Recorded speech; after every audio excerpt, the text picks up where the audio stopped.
On the episode of political perspective today.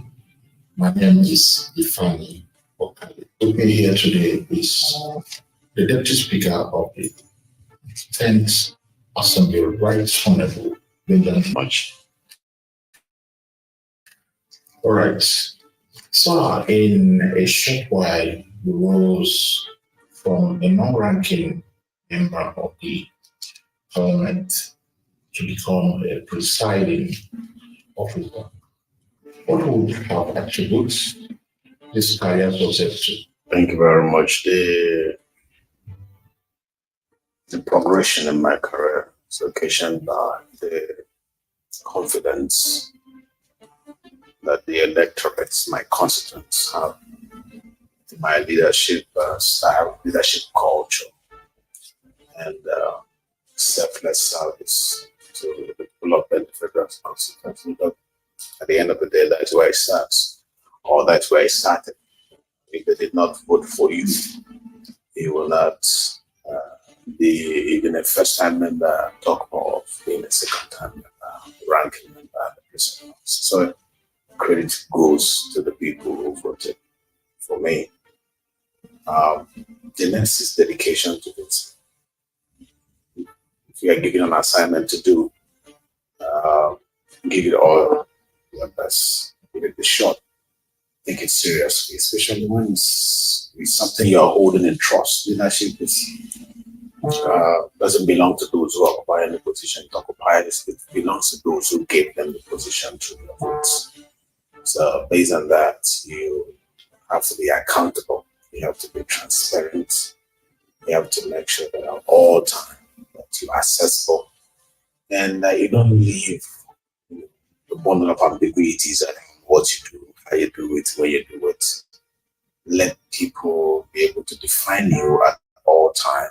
That this is what you stand for, and this is what you're going to do next. And when you match your words with action over a period of time, you build confidence and trust. And it's, it will make the trustees, to have more confidence in you. Uh, that this man has a lot to offer, and you who is holding their trust. Actually, you are the trustee. They are the one who has reposed their trust in you. You show them that they've not wasted their time by giving you and then over their trust into your hand. And the next is to make sure you render your service with the fear of God. I don't fail to show at all that I'm a believer. I believe in God. No matter the height I get to in life, I will always be the God factor. That's always helped me. His grace that is sufficient. Because the Bible says it is in Him we live, it is in Him we move, and it is in Him we have our being. And it says promotion cometh not from the east or west, cometh from the Lord. You find that power belongs to Him. He's the one who casts one down and gives to another one. He's the one who can raise one from the dunghill and put him on the throne. So it's when you are conscious of the fact that there are factors that place you in that position and you don't have control over those factors. One, the people, and then secondly, God factor. You have to be conscious, to ensure that you please them, you please the people, put God first, people second, and you third. And also being specific. The job that we do at the Parliament demands engagement, interaction with other colleagues from all walks of life, professionals from different walks of life, people from different backgrounds, cultures, religion, and language. So when you come in contact with them, you don't discriminate. You should not discriminate. You should not throw your opinion far and above theirs. You should not try to, force your belief down their throat. You should not make it obvious that you're from a segment of the country to the exclusion of all other. Be a Nigerian, because the position you're holding is a Nigerian position. It's not a Southeastern position, the Igbo's position.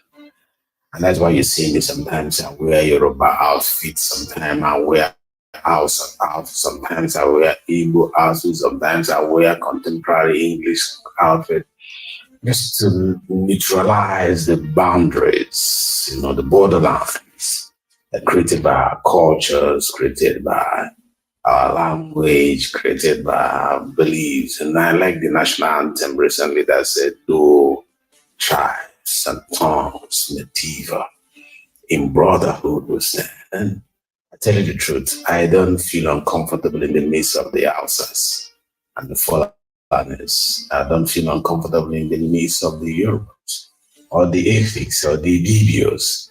And that is what Nigeria needs. It's about time we dissolve these borderlines called tribe and begin to see each other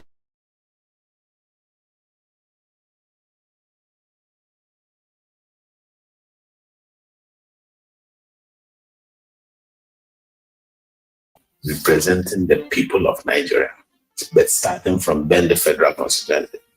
So that gives me opportunity to move motions on what is happening in Zamfara, and make laws that will impact people in Ekiti, and then move motions on things that happen in the Southeast. So it gives you a well-rounded, representation.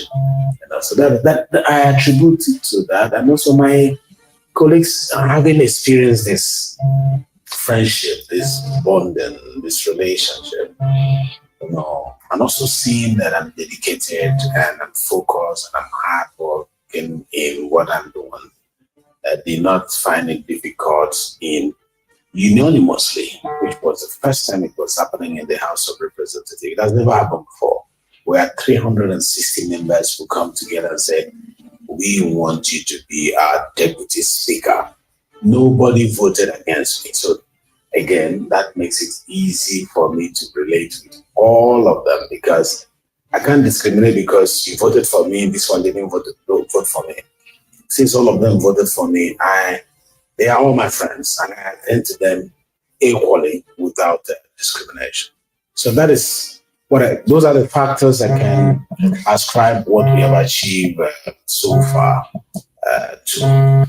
All right. The second part is like to know the major takeaways from the recently signed Southeast Development Commission with regard to addressing the marginalization of the region.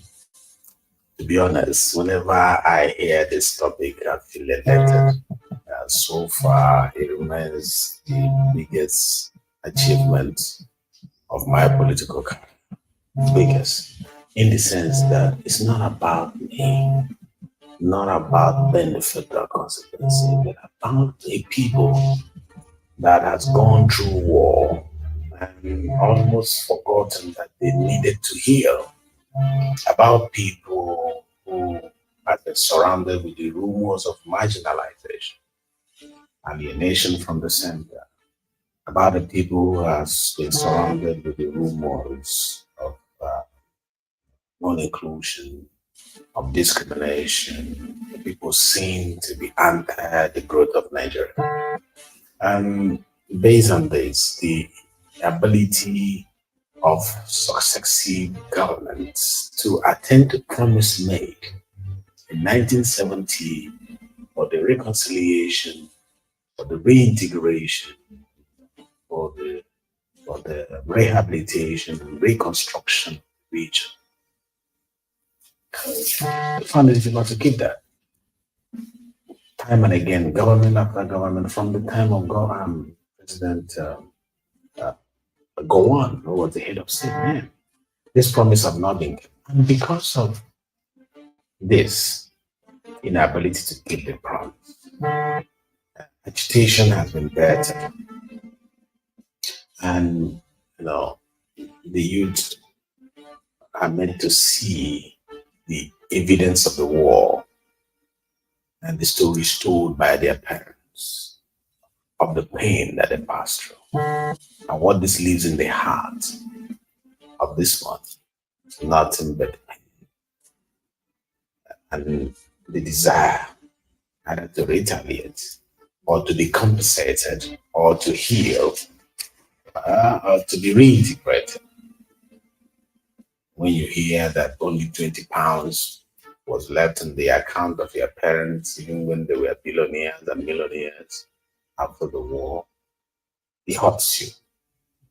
And when you see individuals from your region using their personal money to build roads that ought to have been built by government, building airports that ought to have been built by government, building schools with community contributed fund, it makes you feel, are we part of this government or are we not?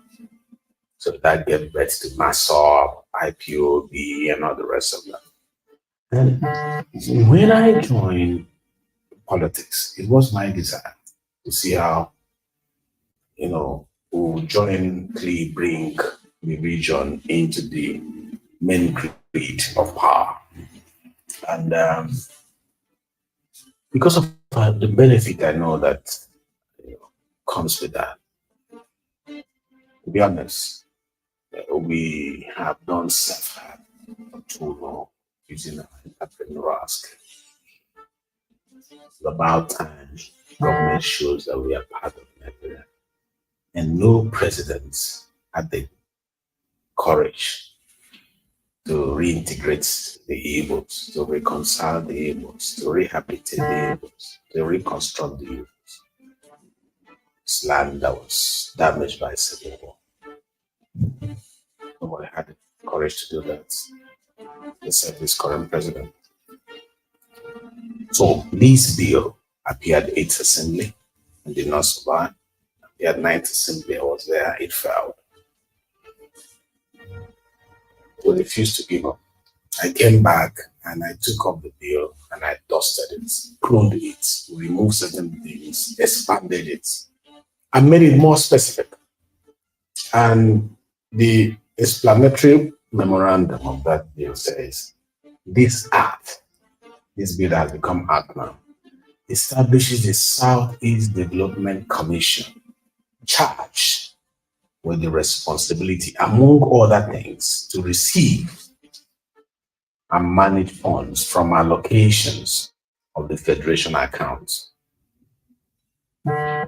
Very important for the reconstruction and rehabilitation of roads, houses, and other infrastructural damages suffered by the region as a result of the effect of the Civil War, as well as tackle the ecological problems and other related environmental and developmental challenges in the Southeast. Specific. I cleaned it up and I made it specific without missing word. It's about Civil War and the damage of Civil War, and it's about using money from the Federation account to be able to do the intervention that borders on infrastructural development, ecological needs, because the Southeast remains the ecological headquarters of the world. Erosion headquarters of the world is in Anambra State, which is in Southeast. This is a fact. And there is no amount of money they will contribute in the communities that will be able to solve that. In Uzuakole here, my own federal constituency, about 10 minutes drive from where my house is, the landslide that is happening there, if not attended to, will empty the entire community of Uzuakole and encroach into Ozitem and encroach into Bende. We don't have the money to do that. So we needed that federation account to be able to make this intervention. And I went lobbying. I didn't go coercing people. I didn't go threatening people. I didn't go saying, if you don't do it, I will shoot you. I will close the market. I will close schools. I didn't do all that. Because I believe with non-kinetic approach, you go farther than your kinetic approach. Kinetic says war. Non-kinetic says jaw. Convince the people, get them to buy, the content of what you are selling, making them see reason. That was what I did with my members. And because they believe in me and they have trust in me. And then I crossed over to the Senate and I said, we can achieve this if you don't support us. And the Senate came on board. And after that, we went to the presidency. And I want to thank the President of the Federal Republic. You were here. You were the one who interviewed me before the election. That went viral, and they started shooting at my offices. And because I opened the office for President Bola Ahmed Tinubu, then he was not the president, Senator Bola Ahmed Tinubu, and myself for our campaign. We were using it to rock the federal constituency. They came and wanted to silence me because I made it clear then that what Nigeria was in need of was him as president. And I tried to trace the history of how he included an Igbo man in his executive cabinet as far back as when he was governor, which was difficult to take place around other parts of the country. And I said, we needed a nationalist to lead the country, somebody who is not so tribe oriented. A leader that was people oriented. Others would have said the Southeast did not give me votes, and for that reason, I will not give you the development commission. It happened before when we had said, because you voted less, you will get less. But this man came and said, though you gave me less, I will give you more. Because I'm a leader with the face of humanity, and it's not about your vote. It's more about what you need, and more about fairness, equity, good conscience, and justice. And he shocked the region by showing them a love that knows no bounds. People don't know that what is coming with this particular platform will take us from where we are to where we ought to be. And leveraging the ingenuity and the innovative mindedness of Ndibo, you'll be shocked that the money coming from the Federation account is not just going to be what we are going to rely on.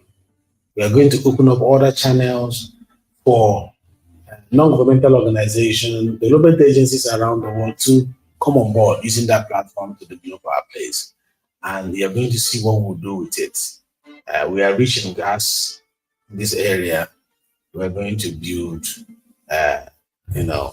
industrial parks that will be powered by gas. All right, we'll go for a short break, and when we come back, we'll continue where we start.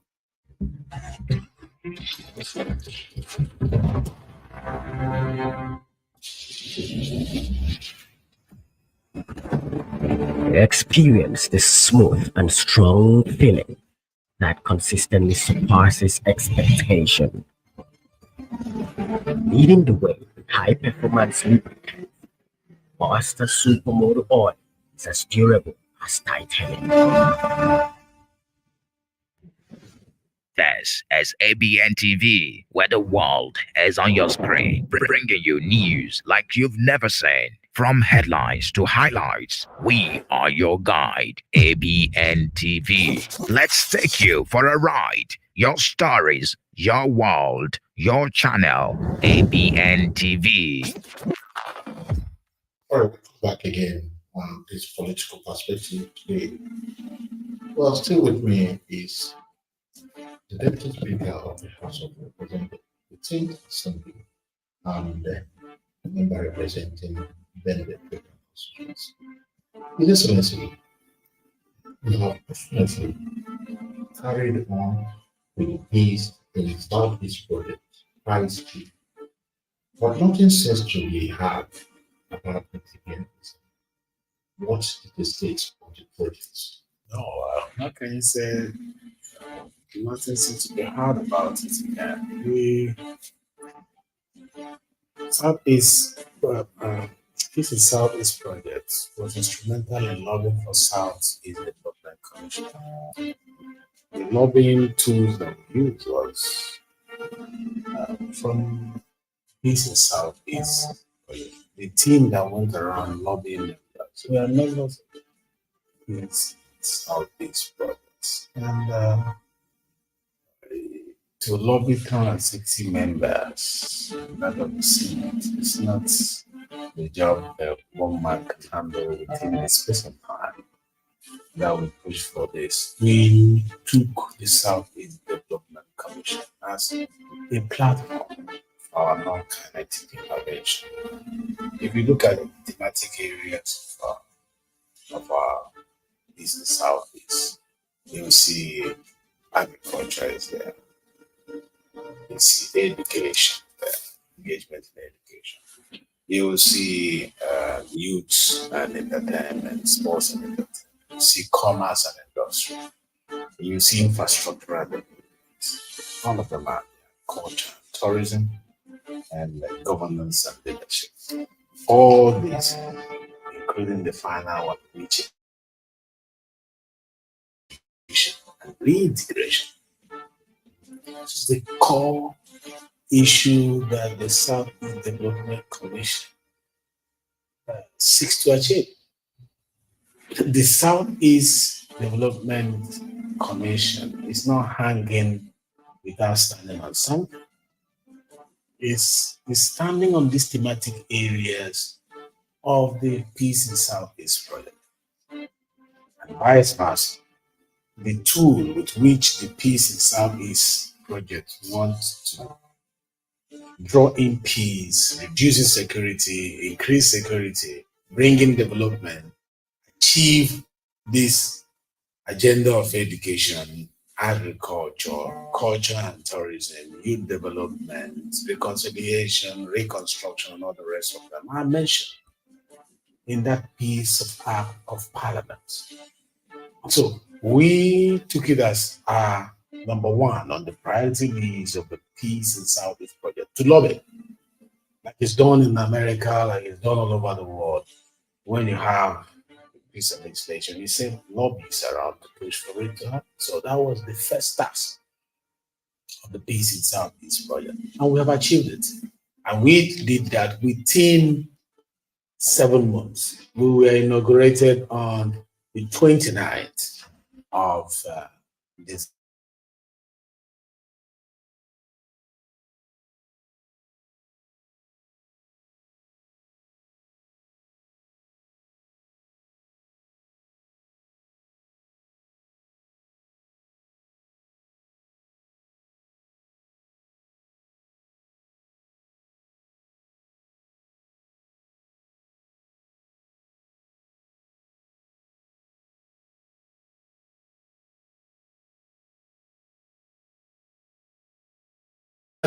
Area of the Peace in Southeast project and the agenda and the mission of the Peace in Southeast area.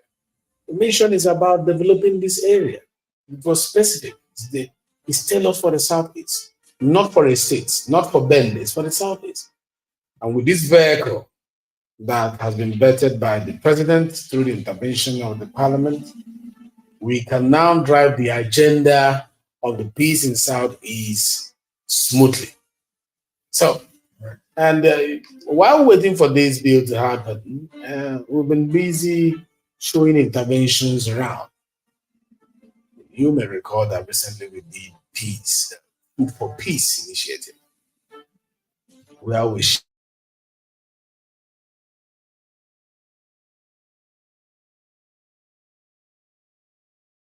so feel unhappy if they leave their homes in the morning seeing food that has been brought by an organization that is asking for a non-kinetic approach.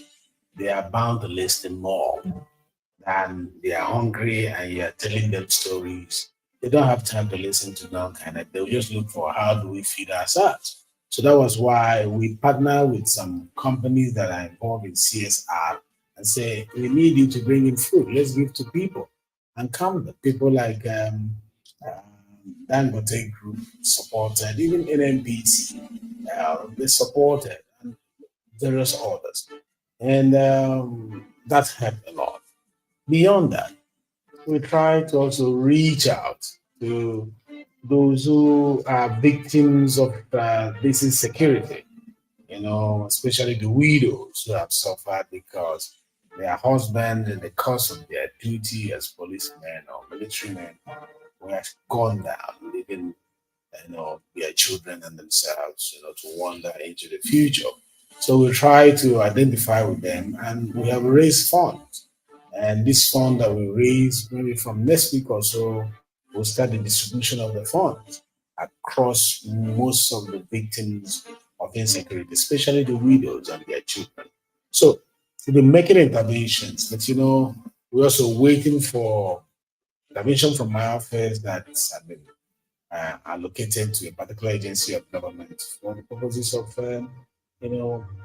driving the agenda of this Peace in Southeast. Beyond that, the Peace in Southeast also believes in having a platform where we can do more public engagement, community engagement, a forum that will help us to skill up the skills of our children. And that was why we created what we call the Community Enterprise Digital Hub.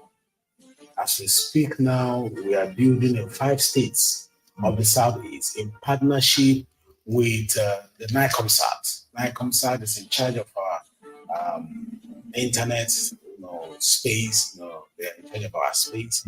And they're going to provide the Wi-Fi connectivity of this platform. As we speak, the construction is going. And I had a meeting yesterday with contractor, and he's expecting some of the machines coming from China for the construction. Now we are expanding it. This is the first phase of it, and the trial phase of it. After that, we're expanding it to all the federal constituencies in the region, and then from there we're going to other parts of Nigeria. So it's a hub where you have the e-learning captured there, the mobile health captured there, e-commerce, e-government captured. So we want a situation where you get about 50 to 100 people in a room and you have lectures being given to them from all the way from the United States, from all the parts of the country, teaching them on how to do maybe programming, software development, and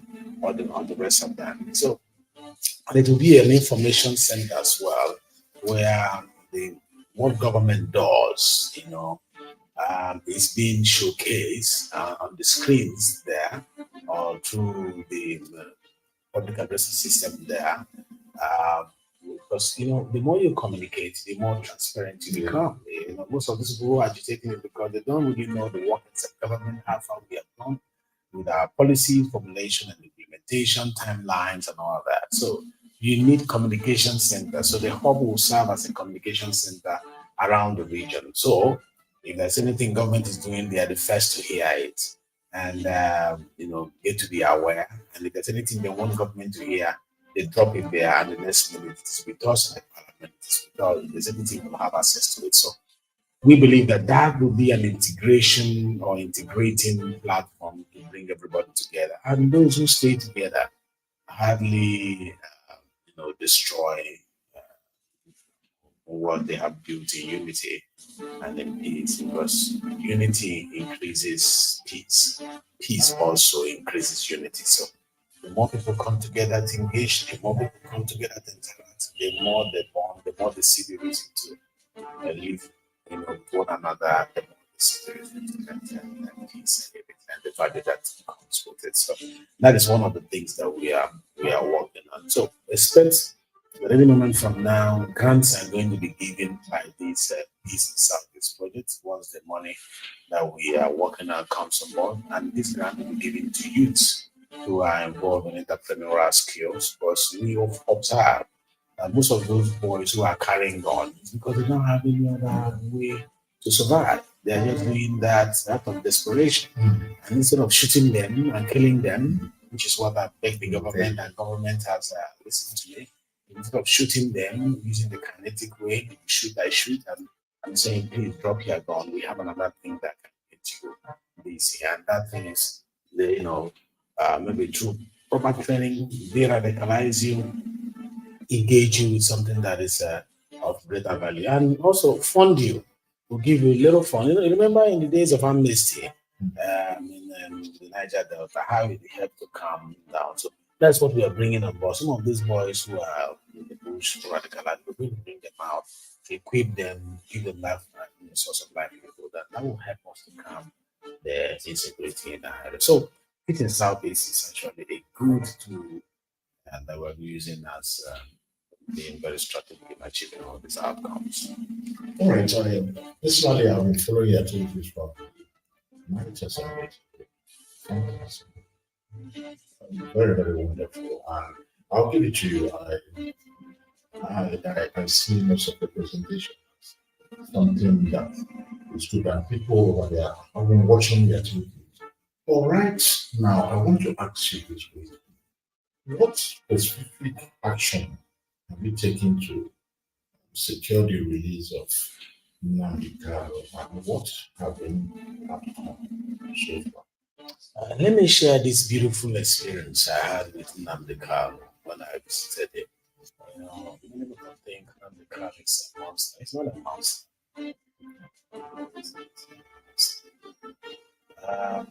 Nnamdi Kalu was very warm when I met him. Nnamdi Kalu embraced me when he met me. We are meeting for the first time. I've been working for his release from the back door, and I didn't bother meeting him. But at the point, we needed to meet each other. And when I met him, it felt like his own brother, and embraced me and opened up to me. And he commended me for Peace in Southeast project. And he told me that once he's out, he's going to be one of the champions of Peace in Southeast project. He told me that he's interested in peace. He has seen it as a tool to heal the land. He has seen it as a tool to develop our place. So that is. I saw a man with a beautiful mind, and willing to, he was tired of the killing of people. He was tired of spilling of blood along him. So I was tired of people using his name to commit havoc around the southeastern region. And he said, no, there's a paradigm shift when he's out that is going to push with me on this issue of peace. Is better than war. Peace is better than crisis and conflict. Peace is better for development.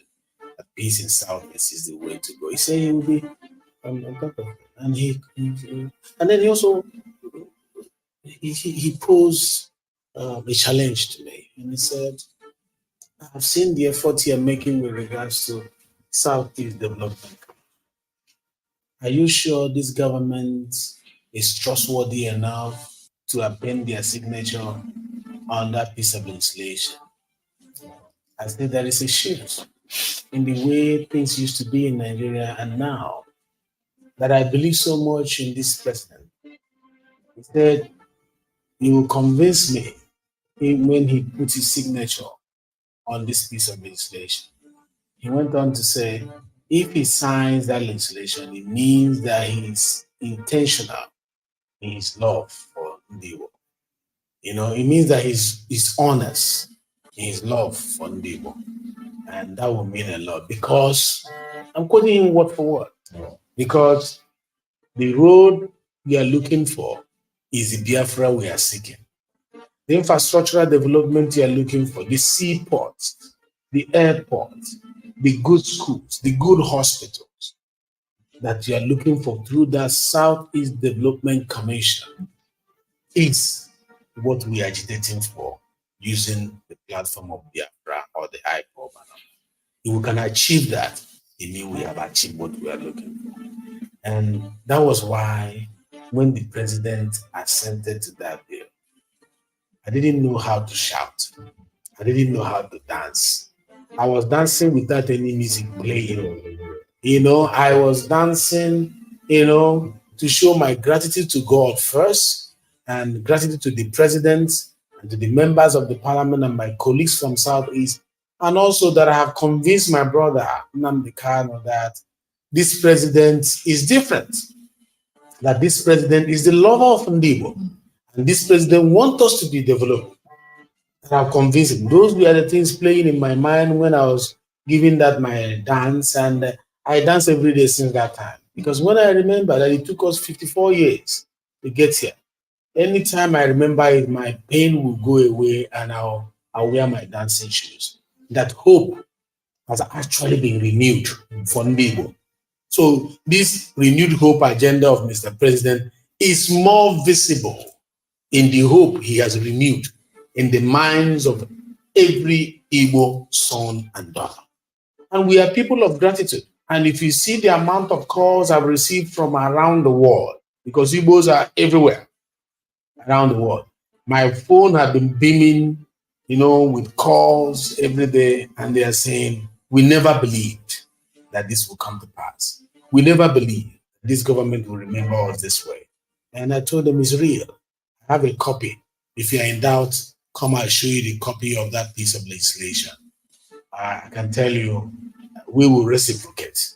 The Igbos will reciprocate with loyalty, with national cohesion, with a more trust for this administration.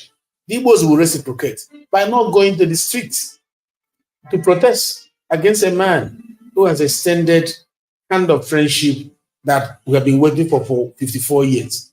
We will not protest. Only those who don't give honor to whom honor is due will do that. We will say thank you by not protesting to Mr. President. And we know it's our right to protest. But we also know it's our right to say thank you to a man who has shown us love. And that is a greater right to express. Policies of government are like the pregnancy of a woman, which will birth over time, not immediately. Let me repeat that. Policies of government, when formulated, they are like a pregnancy with a desire for a birth to happen. But it takes time for that birth to happen. Sometimes it's 9 months, like the normal biological pregnancy. Sometimes it is 1 year. Sometimes it is more than that. And that is why you have, phase one of a policy implementation, phase two, phase three. Even the United Nations, when they bettered the Millennium Development Goals, it was not for 1 year to begin to see result. They gave it the first 15 years. And before you know it, they renewed it now. They call it Sustainable Development Goals. And they gave it some number of years as well. So when a new government emerges, you don't suffocate that government with protests in its first 365 days. It shows that we are not reasonable as a people. There is reason, even in the exercise of your right. Granted, you have a right, but there must be reasonability in the exercise of your right. Because if you don't apply reason in the exercise of your right, you may appear very unreasonable in the exercise of your right, or step on the toes of the right of the other one, which will now make you an offender, and then the law will take its bill. I have a right as well not to protest. Just like I have a right to protest, I have a right not to protest. So if I say I don't want to protest, and if my people, the Igbo people, say we don't want to protest, we should not be coerced to protest. It's our right to say no to the protest, just like we can also protest. And my message to the Igbos is this: the funding of this Southeast Development Commission will come through Appropriation Act, which this same man will sign into law. If you destroy him now, a pharaoh that does not know Joseph might take over the throne and will jettison what we have achieved with Southeast Development Commission. Let us guide what we have gotten from Mr. President with our two hands. Let's protect his throne, and in the process, protect our region. Anybody calling us to war now, tell them we have fought enough wars. Anybody telling us to stand on the streets, tell them we have stood on the streets for too long. Anybody who's telling us to destroy, tell them we have destroyed ourselves and our region for too long. We should be exempted from this protest. We should be. I will always be remembered as the man who says it the way it is. When it was time for him to become president, I said it. We should join to make him president. Some listened, some did not listen. I was like the lone voice. Now I'm saying again, Igbos, do not protest. It will block us from the goodies coming for us to have a new breath of life in this region. Allow those who are strong, who feel that the government has offended them, let them go and protest. But let them be justified in doing so. And let the justification be that 1 year is enough for a new government to pluck the moon from the sky and to discover the hidden diamonds underneath the earth for them. And while doing that, they should please tell me which president that was able to do that. They should tell me. They should show me whether Goodluck Jonathan was able to do that within 1 year. They should show me if Buhari was able to do that within 1 year. They should show me if Obasanjo was able to do that within 1 year. I don't want to go into the military era because that was an aberration. And that is against human rights. But those who have run democratic setting, why they want to shout at this man and his administration within 365 days, let them be fair. We are not saying there are no problems. We are saying enormous problems are around. But it was not caused by this administration. Why do we carry the pain and the burden and the anger of the past government and want to put it on this new government that is still at the teaching stage, trying to learn how to crawl and how to walk? And we want to suffocate it now. I think it is not the best of all cause for us to decide that, which I know is our right. Can we interpret our rights in a different dimension? Think of what you can do for this country, not just what this country will do for you. Are you adding your quota? Are you sure you're adding your quota in the nation building? Are you adding your brick to nation building? These are questions that those who are organizing these particular protests should look into, and let them be sure that it will not be hijacked by the enemies of this government. Because we have had stories that many want to hijack it. Do not destroy the things you destroy in Lagos the last time. And the Igbos will be blamed. Igbos, stay away. Igbos, stay in your houses. You'll be used as an scapegoat. They will target you and they will waste you. Igbos, we have died enough.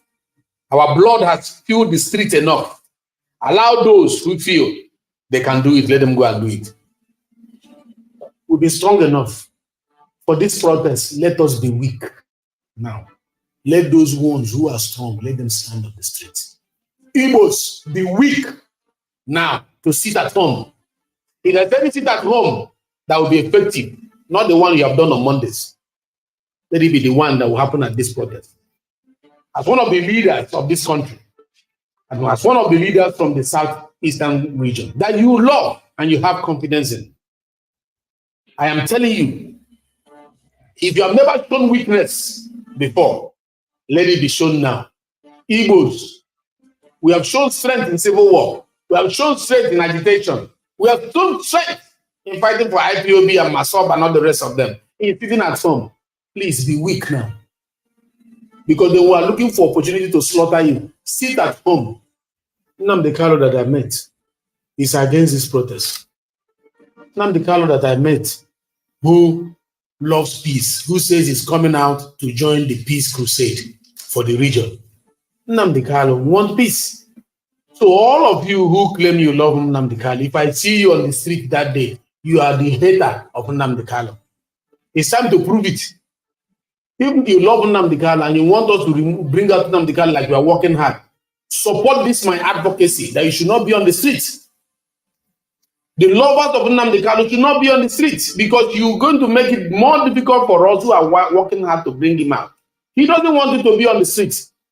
Nnamdi Kalu doesn't want you to go and be protesting, especially now that the man has signed, the president has signed the South Development Commission. What are you going to be on the street? That we have to say thank you. That is not what our mothers and our fathers taught us on how to appreciate somebody who has been good to us. So please, let me tell you, they will slaughter you if you go to the street. Please don't go to the street. Please don't go to the street. People will find reasons to begin to hit on Ndibo. They will come to your houses and begin to stay home. Don't go out. When they don't see you on the street, they will not have any reason to come and be slaughtering you. Don't say I did not tell you. Others have traveled and left the country. Some of us who are leaders, we are brave enough to come home to give this message to you. I am in my traditional home in Bende, talking to my people, engaging with them. And don't say we did not warn you. Do not join them. Be weak enough to sleep all through that day. All the days they are going to be doing is sleep. Let the strong ones be on the streets. Let us see how far they will go. That way you will prove to them that Igbos are the energy of this nation. When you sit at home, if the Igbos would agree to sit at home, you will prove a point that you are the energy of this nation. Let us see how it will be successful. The failure and the success of this will depend on how much you come to the street or you don't come to the street. Leave your social media space. Just put it there that Igbos are weak to stand on the street on this one, that we are sleeping. Put it on your social media pages that we are sleeping at home. Anybody looking for you should come to your house and see you are sleeping. Let us see those who feel they own this country more than you. Let them go to the streets and protest for a government that is only 1 year in office, that is expected to do magic. Even Jesus Christ used 3 years for his ministry. And you want a human being within 1 year to solve the problem of over 20 years. That is unreasonability. His Excellency, as one of the leaders of APC coming to your state, what efforts are you making to address the factionalization that is currently rocking the chapter? You know, the issue of leadership and no leadership, people like the word leader. Sometimes if you ask them, what are they leading? They don't know. What are they about to lead? They don't know. Where are they leading the people to? They don't know. What are they using to lead? They don't know. So that title, anybody can have it. Me, I'm not interested in that bogus title leader. What matters to the party is a man that is strategically positioned to use such strategic position to galvanize strength for the party. Am I in such position? The answer is yes.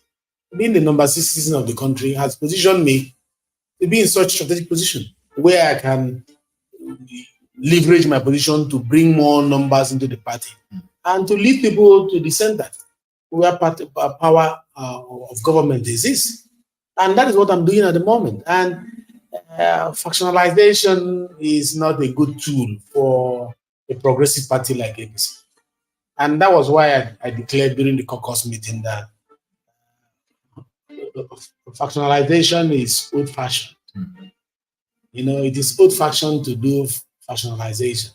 It has not achieved anything. Anybody who is doing faction should come and show me his last result, the result of his last election. Then I believe that it's working. Because your result is poor, why tell me about your faction? Your faction could not do anything. Faction A, low result. B, low result. C, low result. You are part of the national grid of power. You are part of national government. Your government is at the center and you couldn't deliver the state because you are breaking the party into egoistic factions to reflect your own, to show you are powerful. We know you're powerful. We know you're strong. But we need the power of the people, not your individual power. Power belongs to the people. Your individual powers cannot take us anywhere. What we're interested in is the power of the people. Who is able to galvanize the power of the people? That is who is a leader. Leadership is all about managing resources, both human and material, to achieve a particular objective. And in this case, your particular objective is making sure that the dividends of democracy trickle down to the grassroots. Who is able to do that? To be the leader. Who is able to do that? It's a leader. You can be 10 answer leaders. For me, it doesn't matter. You can be 20 answer leaders. If it gives you sleepless night, carry the title. That's not my concern. My concern is that I can bring the stakeholders, give them their stake, allow them to hold their stake, define their stake, energize them to make sure that their stake will transform to votes on the day of election. That to me is what matters. It's not who carries the title. The flock will always know the shepherd because they hear his word, they follow him. That's how you know a leader. A leader is not by title. A leader is determined by the flocks. A leader is a shepherd. You cannot be a shepherd if your flock cannot hear your voice, understand your voice, and know the direction you are going and follow you. If you want to answer leader. But when it comes to wisdom, when you blow your whistle, does your flock follow you?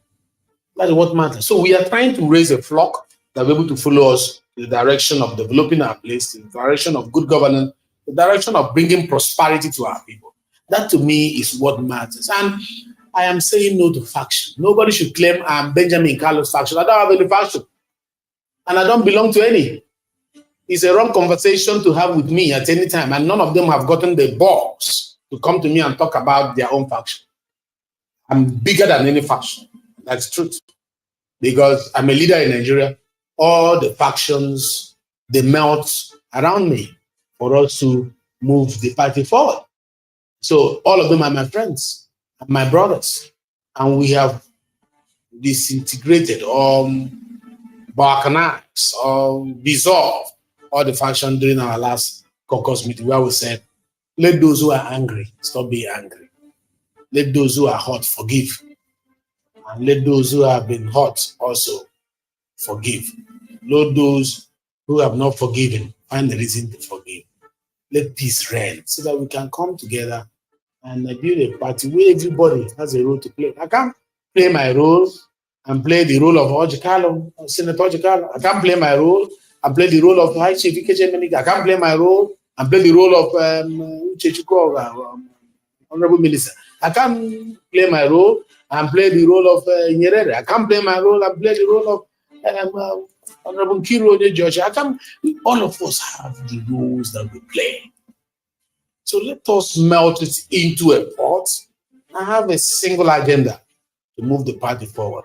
Because What matters to the president at the end of the day is how many votes that we're able to get from Abia State.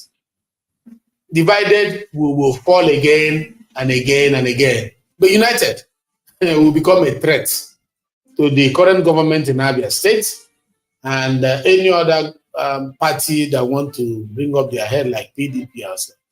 Once we are united, you can see the inflow of so many people into our party. And if we have a formidable bloc, which I am working hard, and we'll make sure we achieve that. I am spending a lot to build the grassroots. I'll build my party, all the nooks and crannies of this state and beyond in the southeastern region. Make sure that we are solid so that when we take our result to Mr. President, come 2027, it will be a result that will speak for the hard work we have put into it. So that is what it is with my party in Abia State. I'm sure if we can unite more, we will achieve more. Still on Abia State, what's your relationship with the governor of OT? Considering that he is from the other party. Alex Oti has been my friend for a very long time. Alex Oti has been my friend for a very long time. In the days of MD of Diamond Bank. My law firm is still what they had out on it then, and still when Access took over, we are still representing Access Bank and my law firm in Lagos. So I've known him for a while now, and I call him Daddy, as the elder brother. My style of politics. Every government in other state has always received my support. When Dr. Okazie Kalu was there, I supported. When Governor T.O.G. was there, I supported. Even though I was close to Dr. Okazie Kalu, and you never saw me any day castigate the sitting governor, talk bad of him. It doesn't make him a saint, but I had my channel of reaching him. And the same thing was for my in-law, Governor Okazie Kalu. Comparatively speaking, from other governors, he's not doing badly within the 100 years in office. I give it to him, and I'm proud of him. He's my friend. In fact, we spoke today. There's barely a day we don't speak, but the issue remains: we have to push for our party to take over the state. I mean, I owed Mr. President that, and I owed my party that's giving me number 6 position that. And I'm sure the governor knows that I owe my party that. And I'm sure the governor will do the right thing at the right time. A lot is not hard about the environment in the streets. And are you truly preoccupied with national politics to pay attention to the infrastructure and other needs of their constituency? You mean that you've not been doing investigative journalism? It's just that we'll be quiet about our projects. Not that the machines are not humming on the streets of Bende. The machines are loud. From Bende to Ugweke, from Ugweke to Item, from Item to Alai, the machines are humming. That's the truth. Many people expect me to do like we did in my first tenure, always listing them online. But I told my people, calm down. That's what they expect. Yeah, I don't want them to be listing it online because there is a difference in my status now and my previous status. And remember, I have members from the state.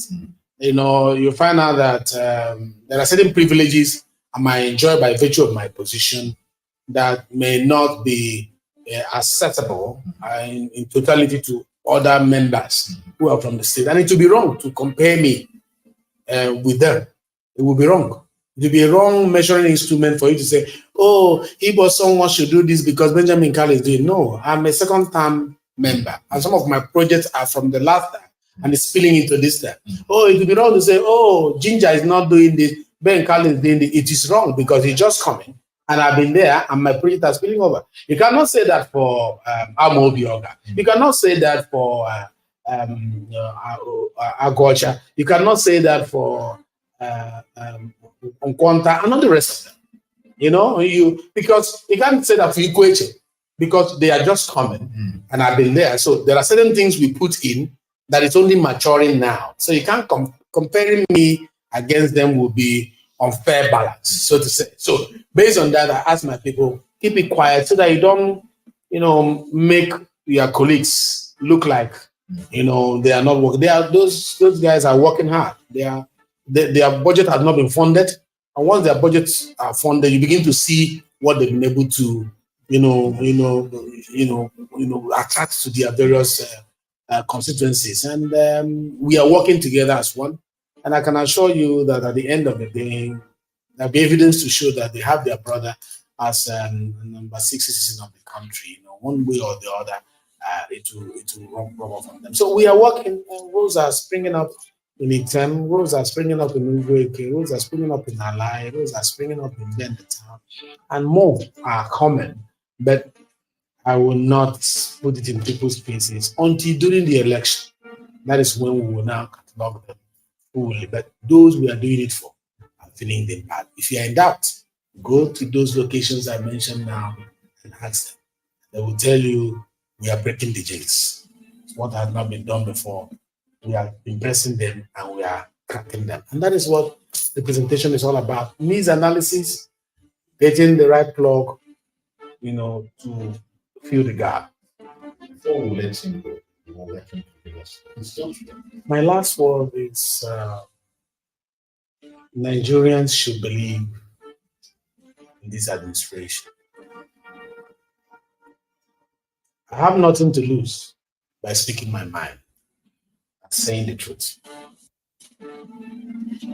I have worked as a parliamentarian, as a presiding officer, and I've also related with the current president. I've had the opportunity to sit one-on-one with him. I can assure Nigerians that President Bola Ahmed Tinubu, GCFR, means well. Is he a saint? No. Am I a great singer? No. But I'm saying what I've encountered. He rewards loyalty. He's a nationalist. He's a nation builder.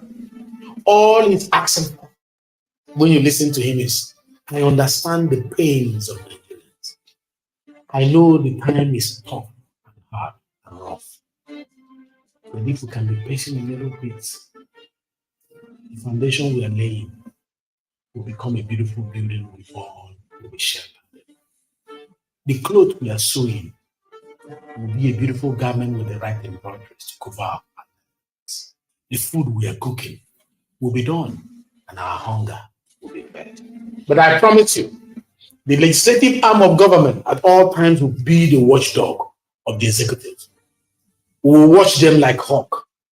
And wherever they sleep, we will highlight that to make sure that good governance, efficiency in leadership will be highlighted as proposed by the principles of democracy and the doctrine of separation of power.